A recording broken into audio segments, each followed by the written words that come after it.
So, talking about junior hockey, um, is there anything from your playing days, as you mentioned before, you had to have another year of junior hockey instead of going as a true freshman? Do you want to maybe explain that?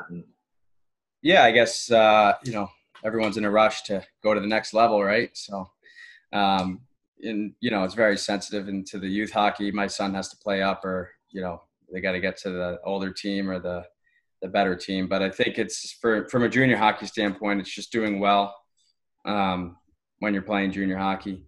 I was supposed to go to UMass and be a true freshman, but they told me to do another year of juniors, and obviously it's not what everyone wants to hear, or maybe it was unplanned, but I think it was, definitely the best, if not the best decision that I made in my hockey career, was staying and playing another year of juniors, just because it allowed me to grow as a player and become more, comfortable with the puck and play to my strength a little better. And I don't think too many players will look back and say, I wish I would have went to, school earlier than I did. I think it ends up being, I'm glad that I did another year of juniors, or, it's, and it comes to a point where you don't want to play maybe, 5-6 years of junior hockey, but, I think it does prepare you for college better than some other avenues. But there's so many different ways to get to college, but I think it's just about doing well wherever you're playing before you come into school. And yeah, I mean, as you're a younger kid, you think like that people don't hear about your name, even for like players that aren't the top goal scorers or the top point getters. Some guys that are third, fourth line that don't get points, like your name is still out there. It's on the roster sheet. You're still able to, identify those names, but where things stand out is with their play, with their academics, whether it's high school GPA or SAT scores or ACT. There's other ways to stand out for them to have, their name, I guess, be registered in a scout's mind or a coach's mind, right? So, but that's all up to the player, and that's what they can control. So yeah, getting better, and that's part of developing, maturing, and it's nice to have that maturity under your belt before you get to school. Maybe it's living away from home, maybe it's just another year of being older and playing on a team, and maybe being a leader the next year as opposed to your first year, and stuff of that nature. But we have I think we have Austin Wong on our team now. He played in the Alberta League, and he was he played junior hockey for a little bit, but he was ready to come in. And I think it's just maturity is a good thing for some of these guys. We have guys that come in right out of prep school as well, though. We have some true freshmen every year, and I think that that's certainly something that they're going to have an opportunity to come in and play too as a younger player as well. And it's just about being ready to contribute and getting on the ice when you get there. So happens at all different ages. And so I mean, you played Waterloo, same as Mikey as well, right? Yep. Yeah, both you guys. Can you give a little bit of playing for that organization, and also maybe some struggles that you went through during those USHL years? So Waterloo was USHL, obviously, was a really good league. Still is developing and has come, I think there's like 4 or 5 more teams than when I was playing in Waterloo. But, went there as a senior in high school, moved high schools, went out there. So the first year you're kind of just getting your feet wet, settling in and living away from home. And thought it was a good struggle to go through. And, first half of the year is really hard at any place in junior hockey. It's hard to adjust to a new team, new coach, especially at the high level, like the BCHL, USHL. But, first year, halfway through the year, I started to feel more comfortable. And then, the second year when I ended up staying, that's when I was developing my game. And Coach O'Hanley and Fukushima have done a good job there, and they're still there growing that program. But they they know what they've seen a lot of players go through there. They know what it takes to be, ready to go into college. And, as a junior coach, you want to have your players have good habits and ready to, come into college and not have to worry about some of the, the bad habits that players have. And, some of those habits don't ever go away though. For sure. And that's, yeah, us as former players or even current players or coaches now, we're all just trying to get better every day with different things. And, that's why being mentors or even coaches for these younger kids, they look up to us or other coaches, but just as easily you can relate to them with everyone's got some bad habits. They'll always happen, but just a matter of being aware of them yourself and trying to focus in on them as you grow. Yeah, I think that's important, especially now for me as a coach. I think it's, big part of my time is just trying to help guys individually, kind of develop their game and help them figure out what kind of players they can be their best at, whether that's a power play guy or a penalty kill player, or, we give these titles to some of these players. But I think it's just trying to have them embrace all these, different types of, strengths and weaknesses that go along with your game, and trying to figure out what is their strengths as a player and what's going to make them successful, and not limiting their abilities, but maybe enhancing or embracing some of the strengths. Yeah.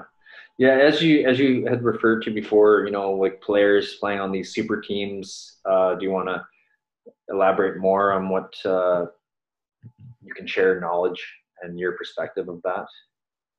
Yeah, I think from a youth hockey standpoint, I think it's tough to get good coaching when you're always switching teams. I know, as from a coaching standpoint, you learn a lot more and you have a better relationship with your players, their junior and senior year than you do with a freshman or a sophomore. And that relationship forms over the years of working with them and seeing their game grow. And it's similar to youth hockey. If you can, not every scenario is going to be perfect, but if you can stick with some of these coaches, maybe for over 3, 4, 5 years, I think that's where you'll see the best coaching happen for your development from a young player. But switching teams every year is something that you see a lot of. Some of these kids are bouncing around youth hockey teams. I'm not sure if that's how it is in Vancouver. Not as much. They usually play their minor hockey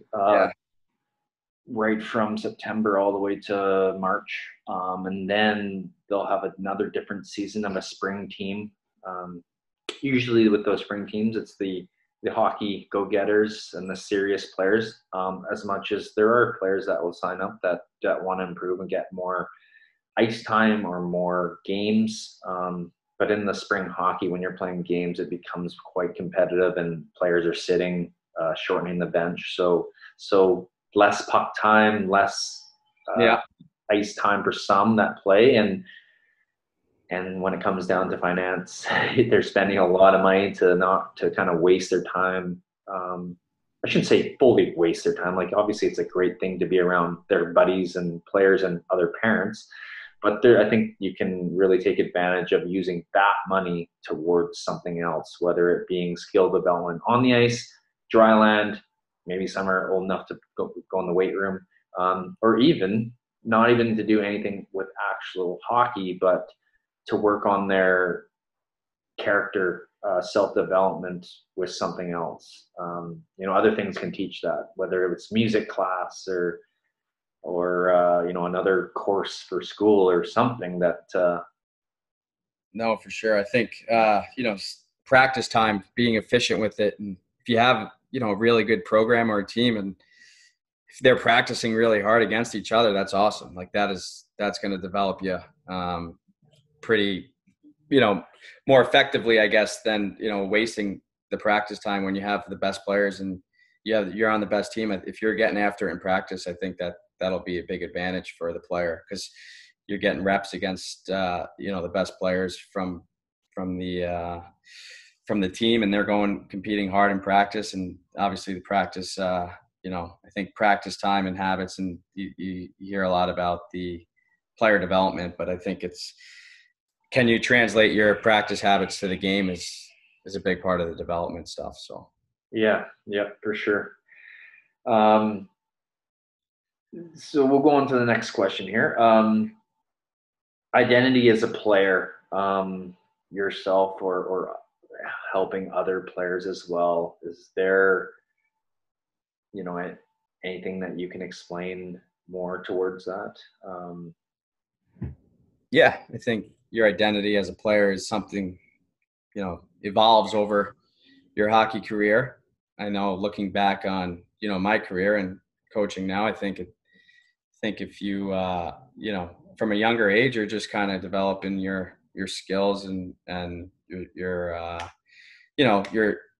skill set, skating, shooting, passing, hockey IQ, character, and that's kind of evolving over the course of your hockey career, from the early stages of your youth hockey days to your college or pro, wherever you finish. It's always kind of developing, and you're always figuring out what kind of player you're going to be, right, and how to get better and improve. So the older you get, I feel like, you get more of a title from some of these coaches, or you're on this line, you can't score, or you have to kind of adapt to, that nature of, and I think as a hockey community, it's starting to do a better job of embracing all,